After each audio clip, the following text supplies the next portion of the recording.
lại nói giờ là lúc gió phật phờ nữa lúc gió phật phờ nhớ được biết sao mà nó hay là cái tí phong như sẽ đã tôi trả lúc chị tôi biết nói chỉ cho có thua tới ra chế nó cũng khệ thế này thay đua là cái thay cái nồng đấy nó sẽ là lúc đó nó tu thổ ở trong dị chợ trâu dị chợ xa dị chợ trâu trâu cá hậu chế chợ chợ chớ thế này thế rồi nhau bấm bán nông xin thọ xin thả nó rồi gì chẳng trả nó chỉ là nhót tua hàng nữa thì phong gì nữa nên xe giả lên không phải cột trọ bên nó nên bỏ bên nó chỉ mua lú nhá hồng da lên lấy xe chỉ trọ chỉ bỏ có tiền tặng đó này sai thì chỉ mà chỉ trọ đó này bỏ nó để rồi này nó này để lúc rồi nó này chú tụi nó ra chú ở thổ cho nên số là nho lại là số là nho lên nè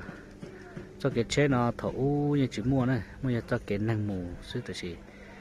tạo cái là chỉ là cụ cho cái nó lo thì nó lại này cho nó cho giờ tại một trò phun đã phiền hông à nên nó giờ một trò sa đồng cổ tí này phiền hông phiền mòn đá này rồi nó là lưới giò nó này vậy sa sổ giò nó chỉ này giờ ít rồi rồng nó lo thì nó cái tí phun gì đấy lấy chế to hay rồng lo thì nó gì là lúc khổ rồi thì nó sẽ là lúc rồi nó là nhóc câu na cái kia theo mỗi hai giờ lên bếp mông nhớ tao xé xíu là mỗi giờ chỉ có cho này cậu tự lưu lại theo sổ nói cho ý lúc trông là lúc trông phập phở lo bọn này là hai số lúc cậu bố đồ sát ruột thọ này số nó này lúc trông nó mặt trời lên lấy ra đan thằng là tao bịa đâu cũng hai tiền